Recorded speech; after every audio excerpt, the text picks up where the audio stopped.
আসসালামু আলাইকুম ওয়া রাহমাতুল্লাহ।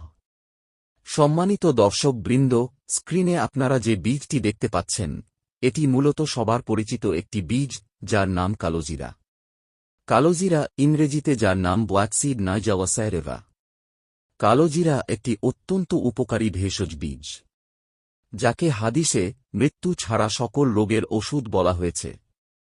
এটি আমাদের শরীরের জন্য নানাভাবে উপকারী। আমরা এখন কালো জিরার প্রধান কিছু ওষুধি গুণ ও ব্যবহার সম্পর্কে জানব। কালোজিরার ওষুধি গুণসমূহ: ১. সর্দিকাশি ও হাঁপানি। প্রতিদিন সকালে কালোজিরা গুঁড়া মধুর সাথে মিশিয়ে খেলে জীবনে সর্দিকাশি ও হাঁপানি না হওয়ার সম্ভাবনাই অনেকটা বেশি। বাসায় মধু না থাকলেও শুধু কালো জিরা খাবেন, তারপরেও অনেকটা উপকৃত হবেন ইনশাআল্লাহ। ২. হজমে সমস্যা। ভাজা কালোজিরা গুঁড়া করে সামান্য লবণ মিশিয়ে খেলে হজমের সমস্যা দূর হয়।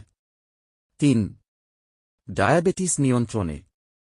প্রতিদিন সকালে ১ চা চামচ কালোজিরা পানি বা মধুর সাথে খেলে ডায়াবেটিস নিয়ন্ত্রণে থাকে। ৪. রক্তচাপ কমাতে।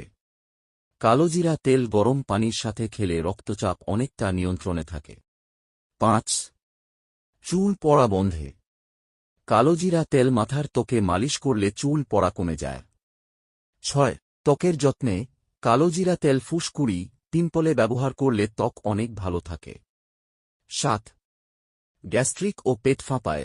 কালোজিরা গুঁড়া হালকা গরম পানির সাথে খেলে গ্যাস্ট্রিক ও পেট ফাঁপা থেকে আরাম পাওয়া যায়। ৮. গাঁটের ব্যথায়। কালোজিরা তেল হালকা গরম করে ব্যথার জায়গায় মালিশ করলে ব্যথা অনেকাংশে কমে যায়। ৯. বার্ধক্যকে দীর্ঘায়িত করে। কালো জিরা অ্যান্টিঅক্সিডেন্ট হিসেবে কাজ করে শরীরের কোষকে ক্ষতির হাত থেকে বাঁচায়, বার্ধক্যকে দীর্ঘায়িত করে। ১০. পেটের কৃমি সমস্যা দূরীকরণে। প্রতিদিন সকালে ও রাতে কালো জিরা খেলে শিশু ও বড়দের কৃমি সমস্যা দূর হয়। সাবধানতা: কালো জিরা বেশি খেলে বা ভুলভাবে ব্যবহার করলে কিছু মানুষের পেটে জ্বালা পোড়া বা অস্বস্তি হতে পারে। তাই পরিমাণে সীমিত ব্যবহার করা ভালো। এতক্ষণ ধৈর্য সহকারে ভিডিওটি দেখার জন্য আপনাদের সবাইকে অসংখ্য ধন্যবাদ। ভিডিওটি দেখে উপকৃত হলে অবশ্যই লাইক, কমেন্ট ও শেয়ার করে পাশে থাকার অনুরোধ রইল।